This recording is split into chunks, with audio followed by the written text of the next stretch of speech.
On va voir comment ajouter une interface graphique à l'outil open source Oxidize. C'est un outil de sauvegarde automatique de configuration réseau. Dans une précédente vidéo, j'avais déjà montré comment on pouvait installer cet outil sur un serveur. Et cette fois-ci, on va voir comment activer et configurer l'interface web pour consulter facilement les équipements et leur configuration. Et en fin de vidéo, on verra comment on peut interroger cette interface avec un script.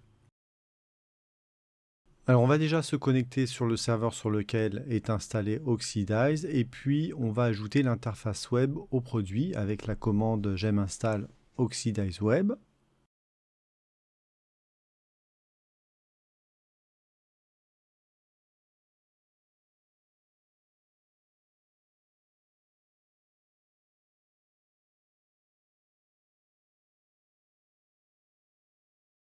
Et nous allons ensuite modifier le fichier de configuration. Donc on va aller sur la documentation d'Oxidize pour voir les commandes que l'on peut modifier.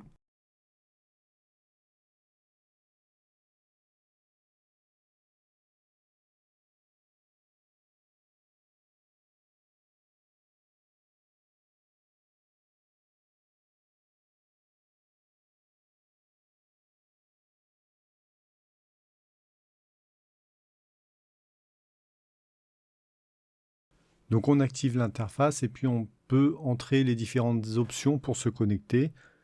Donc on va autoriser toutes les adresses à se connecter à cette interface dans notre cas.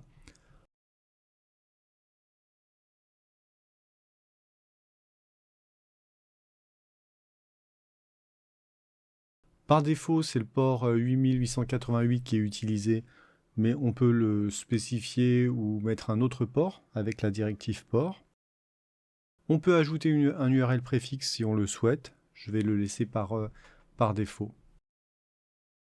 On sauvegarde la configuration et puis on va relancer Oxidized.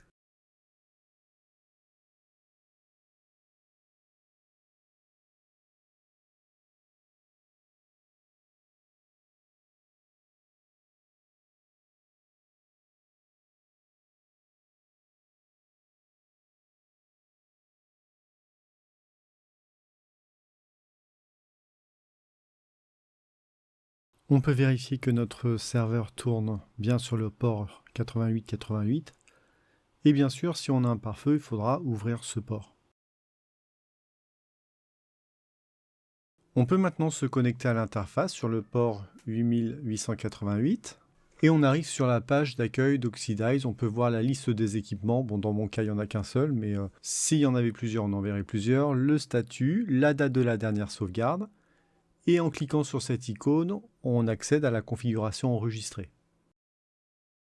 En cas d'enregistrement de plusieurs versions d'une configuration, on peut voir ces différences en cliquant sur l'icône diff pour pouvoir comparer les changements entre deux versions.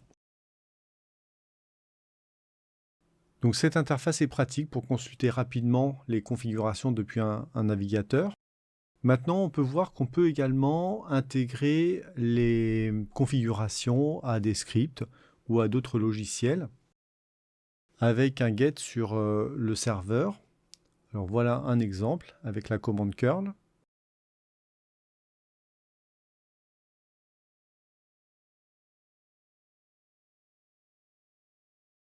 En argument de la commande, on va mettre le mot-clé node, puis fetch pour récupérer la configuration.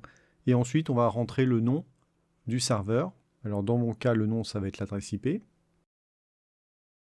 Et on voit ainsi qu'on obtient la configuration. Alors ensuite, on peut intégrer cette configuration soit à un script, soit à d'autres outils comme Netbox, Grafana ou encore LibreNMS. Voilà, en quelques commandes, on a ajouté l'interface graphique à Oxidize.